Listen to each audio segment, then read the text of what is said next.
नमस्कार दोस्तों, स्वागत है आप सभी का आपके अपने चैनल पीएस स्टडी आईक्यू में। दोस्तों, आज की वीडियो में हम जानेंगे नई शिक्षा नीति 2020 तथा इसके महत्वपूर्ण बिंदु क्या क्या हैं। तो चलिए शुरू करते हैं। केंद्रीय मंत्रिमंडल द्वारा नई शिक्षा नीति 2020 को मंजूरी दी है। नई शिक्षा नीति 34 वर्ष पुरानी राष्ट्रीय शिक्षा नीति 1986 को प्रतिस्थापित करेगी। इसका मकसद देश भर में विद्यालय और उच्च शिक्षा व्यवस्था में ट्रांसफॉर्मेशन रिफॉर्म लाना है। पूर्व इसरो प्रमुख कस्तूरीरंगन की अध्यक्षता वाली समिति की नई शिक्षा नीति के तहत शैक्षणिक सुधार का सुझाव दिया था। तो आइए जानते हैं इसके बैकग्राउंड के बारे में, यानी कि पृष्ठभूमि।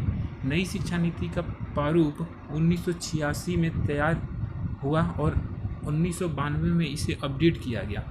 मई 2016 पूर्व कैबिनेट सचिव स्वर्गीय TSR सुब्रमण्यम का अध्यक्षता वाली नई शिक्षा नीति के विकास क्रम से जुड़ी समिति ने अपनी रिपोर्ट सौंपी। इसके आधार पर केंद्रीय मानव संसाधन विकास मंत्रालय ने नई शिक्षा नीति 2016 के प्रारूप से जुड़े कुछ इनपुट्स तैयार किए।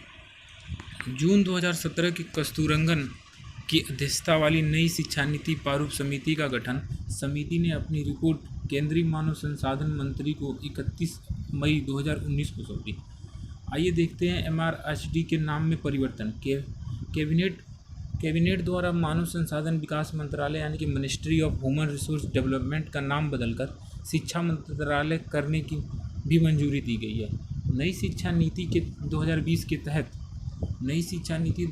के तहत MHRD का नाम बदलकर शिक्षा मंत्रालय करने का उद्देश्य शिक्षा और सीखने यानी कि एजुकेशन एंड लर्निंग पुनः अधिक ध्यान आकर्षित किया गया है। इसका उद्देश्य उच्च शिक्षा सकल नामांकन अनुपात का बढ़ाना, जिसमें व्यावसायिक शिक्षा को 2018 के 26.3% से बढ़ाकर 2035 तक 50% करना है। नई शिक्षा नीति 2020 के महत्वपूर्ण बिंदु। यह नीति 2030 के सतत विकास एजेंडा में जुड़ी है। प्राथमिक से लेकर माध्यमिक स्तर की स्कूली शिक्षा के सभी स्तरों पर सार्वभौमिक पहुंच सुनिश्चित करना। नीति के मुख्य स्तंभ पहुंच, समता, गुणवत्ता, वहनीयता और जवाबदेहिता। आगे है स्कूल छोड़ चुके बच्चों को वापस लाने के मकसद से अवसंरचनात्मक सहयोग और नवाचार युक्त शैक्षणिक केंद्रों की व्यवस्था पर जोर। आगे शिक्षा के औपचारिक अनौपचारिक मोड को अपनाना। NIOS national institute of open schooling और राज्य के उपयोग ओपन स्कूल के जरिए कक्षा यानी कि क्लास 3, 5 और 8 के लिए ओपन लर्निंग की व्यवस्था की गई है। विद्यालयों के साथ काउंसलर और प्रशिक्षित सामाजिक कार्यकर्ताओं को जोड़ना।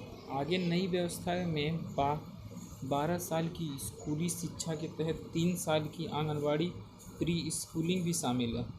स्कूल व्यवस्था के 10+2 संरचना के स्थान पर क्रमशः 3, 8 से 11, 11 से 14 और 14 से 18 वर्ष आयु वर्ग वाले बच्चों के लिए 5+3+3+4 व्यवस्था को अपनाना।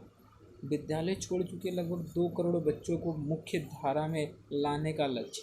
NCERT 8 वर्ष तक की उम्र के बच्चों के लिए national curriculum and pedagogical framework for early childhood care and education विकसित करेगा।